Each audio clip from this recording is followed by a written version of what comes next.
All right, welcome to the third video of the sideline talk. This is something we really want to honestly get into. Hopefully, we can make it happen. But today we are talking about in really in our opinions the three losers and the three winners of so far in NFL free agency. Most of I think these really make sense. So, do you want to start with the winners or the losers first? Let's start with the losers and get them over with. All right, the losers. I'll just say all three teams are going to go Saints, Chiefs, and Bengals. In my opinion, on three big losers. And I'm not going off of who they retained or who they extended contracts with. I'm talking about clearly only on who they signed in free agency. So starting with the Saints, they haven't had much signings. Didn't they have one of the worst cap spaces, right? Yeah, worst cap space is because of their contract with Derek Carr and some other contracts that they had to pay out and whatnot. So, yeah. And their record was bad last year, and they're coming off of that with a bad start, not signing a whole lot. Yeah, and head coach problem. Do you even know who the head coach is? Wait, you're right, though. They haven't signed a new head coach? I don't know. Let me see. Saints head coach. Well, I mean, that's what I would like to start off by saying. I think, number one, they need to sign a head coach and then they could have kept their intern. Saints head coach, Kellen Moore. Oh, shoot. I forgot about that. Yes, they signed Kellen Moore. That should be – that. I am excited for that. Let's see. He's a Super Bowl winning champion offensive coordinator with the Eagles. Yeah. So, yeah, with the Eagles, okay. Yeah, so that's part of the reason why they signed him. You know, he came off a Super Bowl win. Maybe he can do something, but honestly, I don't think he has a whole lot to work with as of right now. He really doesn't. I mean is Alvin Kamara still? He is, but injury prone. He's getting old. He's aging. Yeah. I mean, I remember when he played with Drew Brees back in the day. And later in Drew Brees' career. Yeah, that's when it was cool to be a Saints fan. Yeah. I remember the playoff game, Drew Brees and the Saints against Tom Brady and the Bucs in Brees' final season. I was rooting for the Saints. I mean, they were in the playoffs all the time. They were playing good football. Now they're, dare I say, a joke. Honestly, the whole division is honestly a joke at this point. I mean, I don't think anymore because we have our division, the NFC South, hasn't been dominant for a while. Last time I can say it was like a division to be reckoned with, let's say the NFC North NFC North was back when Cam Newton. That was the day. There's Cam Newton, Matt Ryan. That was a great division. Drew Brees and Jameson Winston. When those four quarterbacks were all in the league, that's when we were that's when everybody was consistent, high scoring games, very playoff atmosphere for everything. Yeah, I remember that. I remember the Cowboys playing the Panthers and Cam Newton just tearing us apart. I remember the Falcons under Matt Ryan just tearing us apart. I remember the Bucs under Jameis Winston. They were a force to be contended with. And who else am I forgetting again? Drew Brees. Yeah, obviously Drew Brees and the Saints were – I mean, he reached 5,000 yards in a season, 5 times in his career? Something like that. Something crazy because nothing, too, is if you look at his wide receivers, his number one receiver was Michael Thomas, I think his name was. Yes. I remember that. I don't know how long he's in, I think he was in the league last year, but injury prone, he's just getting old. He can't do it as he could anymore. They had Ted Ginn Jr., who was a really underrated player. Yeah. They had depth through everything. Yeah, fast forward to the beginning of the 2025 season in the free agency.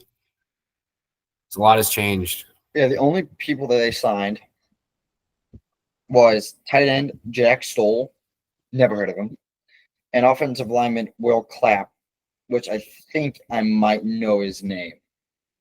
See I what like the last name. of course you do. Anyway, see where he came from. Because came from or looks like is Charger, so yeah, it looks like he's ex Chargers player. Seems like he also played for the Saints before, but Saints apparently re-signed him. I mean, just say this real quick. He probably saved his career too with going with the Chargers because Chargers had a good offensive line. I mean, Jim Harbaugh loves the offensive line. Yes, and that was one of the secrets of his Michigan run.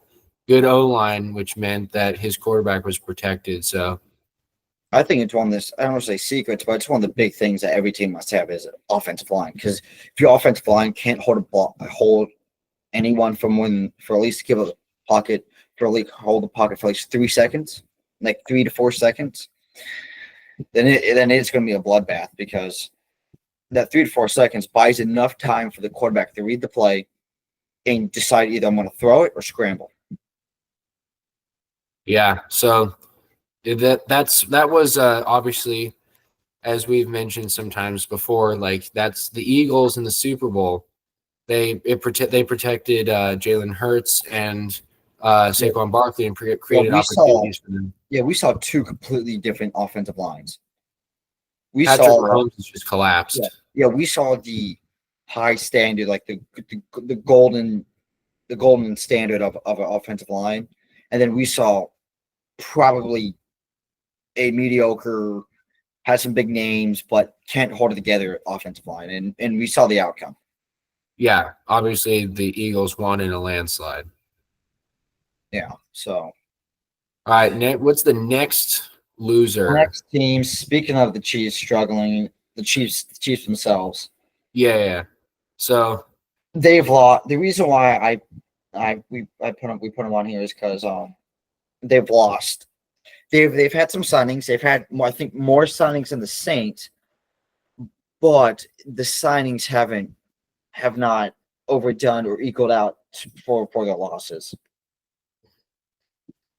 I mean, they've lost some big, I say big names, but Justin Reed, they lost. Juju Smith-Schuster. Smith-Schuster is a free agent. He hasn't signed with. They don't know where he's going. They've signed Hardman. I think he might have left. They lost one guy to the Carolina Panthers. They've lost DeAndre Hopkins to the Ravens. I did not really. Yeah, I didn't see that. Oh, that's amazing. That's fun. The fun more toys for Lamar Jackson. Yeah, more toys for him. The fun part about him going to the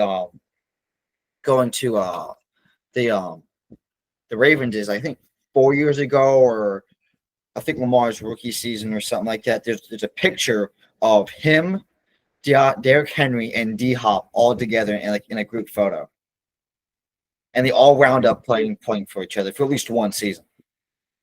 Yeah. So history has, I don't want to say repeated itself, but pretty much you can say repeated itself.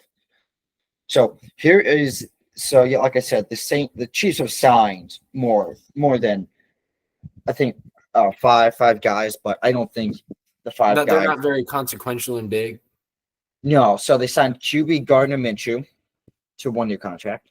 They signed cornerback Christian Fulton, which is their best signing, because they did lose Justin Reed, I think another corner, which that corner has had success. So I think he's going to do fine. They signed offensive tackle Jalen Moore, who I don't think this is the greatest signing because he has only played 12 games in a 4-year career so far. He comes from the San Francisco 49ers. I don't think the 49ers really care about losing him. He's not really that big of a name. Another somewhat decent name from the 49ers is Elijah Mitchell. Don't know how he's going to perform because coming off of an injury, so he's injury prone. The offensive line isn't going to be as successful as it was in previous years.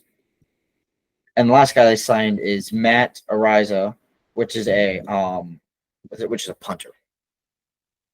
I mean, you can't really criticize punters in free agent because if you lose a punter, you got to sign a punter. Yeah, that's true too.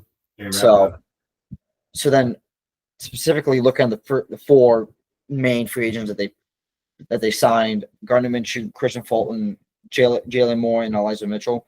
The only two guys that I can say that are going to have giant impact unless they completely change it around is Christian Fulton and Elijah Mitchell.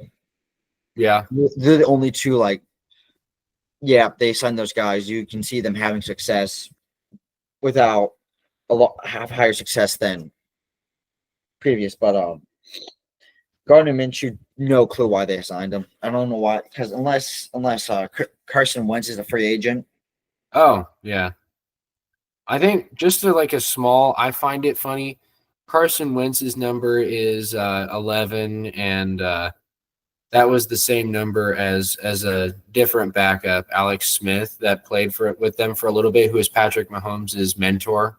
Just a small funny note. Yeah, I feel bad for Alex Wentz because I don't think he almost died, but he had a really bad surgery that he had, and he came back and with the Redskins back when they were the Redskins. Had a few played a couple of years, 2 years I think with him, led him to the playoffs. But as of right now, Carson Wentz is a free agent.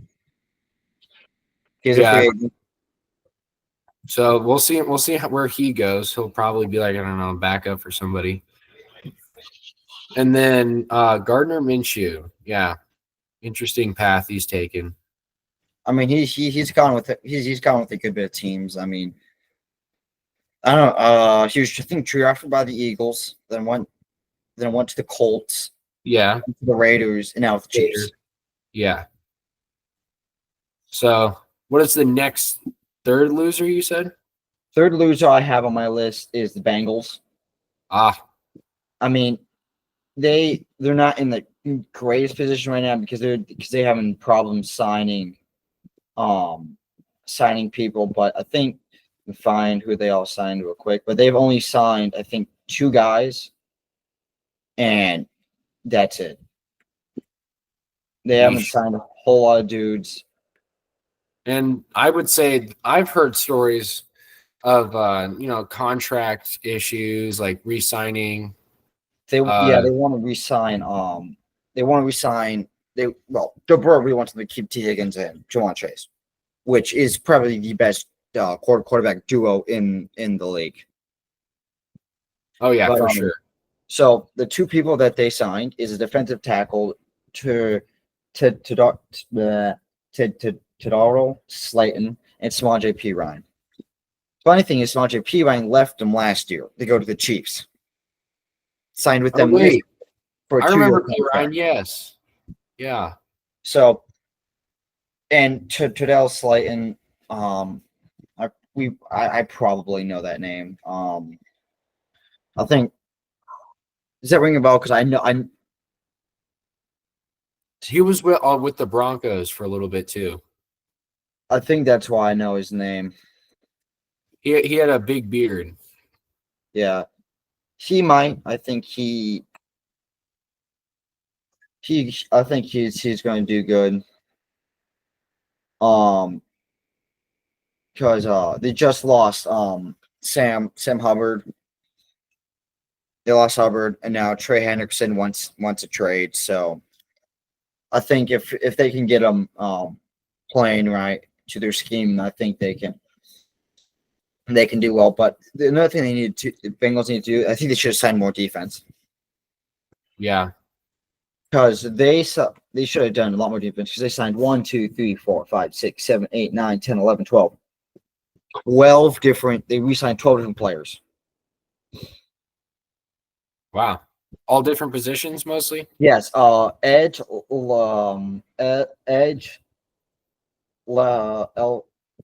loose safety, tight end, cornerback, linebacker, outside linebacker, another edge, another tight end, another defensive lineman, and a wide receiver taken.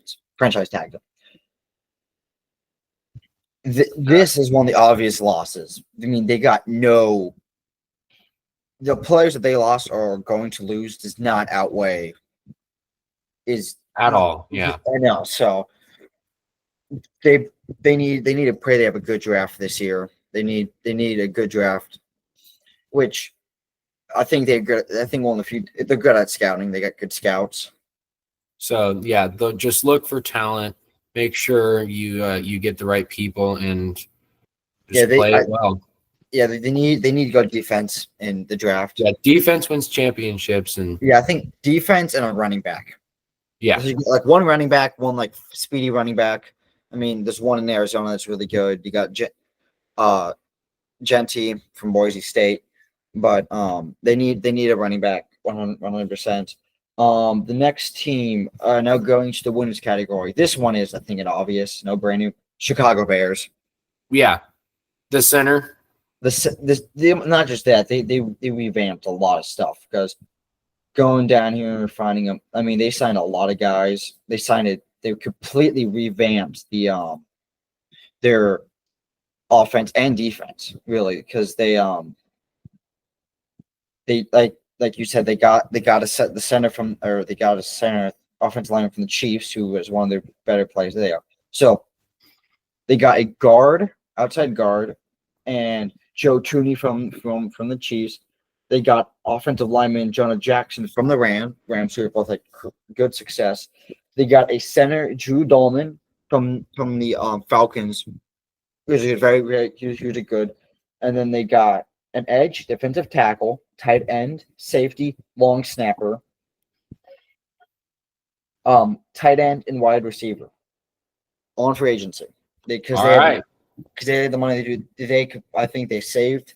My opinion, they saved, or they're not gonna win the division. They're gonna be last place again. I'm gonna say that right now. I would say historically they compete in a very tough division. Nowadays, Yeah. because now they got the Detroit Lions are probably the biggest threat. They're still the biggest threat. Yeah. They got the Green Bay, who's Green Bay, so they're all they I don't know. Last time of the season, they're actually terrible, and they got the Minnesota Vikings, who do have some questions that need to be answered, but I think they can go out and play pretty well. Yeah. But I'm going to say it right now. I'm going to say this: the Bears going to have a much better season. Yes, I just want to see them perform, and that's my biggest question. They win in free agency, but can they win in the season? Yeah, because the guys stay healthy? Can Caleb Williams actually perform well now that he has stuff? Now he's what he needs. So if they fail, it's now on Caleb Williams. Can't blame anybody else. He really can't. You can't say bad coach. They got Ben Johnson. They got Ben Johnson from the Lions. He's a great offensive coordinator. So yeah, it's now like it's gonna fall on you, Caleb. To it's 100% on him. You can't. He's not a rookie anymore, so you can't say, "Oh, I'm a rookie. I didn't know what to do." You can't blame bad coach. You can't blame bad players. The team has done everything they can for him.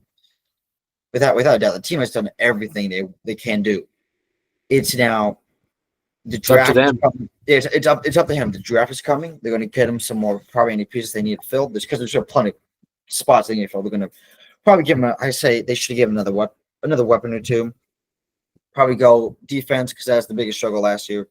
But now Caleb Williams has he's got to step up and play. He's got to play like a Heisman winner. Yeah, he won the Heisman. He's got to play like it in the NFL. Oh yeah, because if not, he's going to be one and done, like a lot of quarterbacks have been. Next winner, I have me personally. I don't think some people might not be happy. It's Jacksonville, the Jaguars. I haven't heard much about what's going on with them. But they have signed 1, 2, 3, 4, 5, 6, 7, 8, 9, 10 different players. Okay. They got a new head coach, who's the new head coach? Something Cohen. He was the offensive coordinator from the Eagles. So I think so. Here's everybody that they signed. They signed offensive lineman Patrick McCarry, cornerback Jordan Lewis, safety Eric Murray, center Robert Heinze, wide receiver Damian Brown, quarterback Nick Mullins, which could be their starting quarterback, which unless they like we talked in the previous video, if they sign unless they sign like Aaron Rodgers or Russell Wilson, which I can see them probably might be going after him. Then they got tight end Johnny Munt and Hunter Long, and our offensive tackle Chuma Edoga. So they got at least they got two offensive linemen.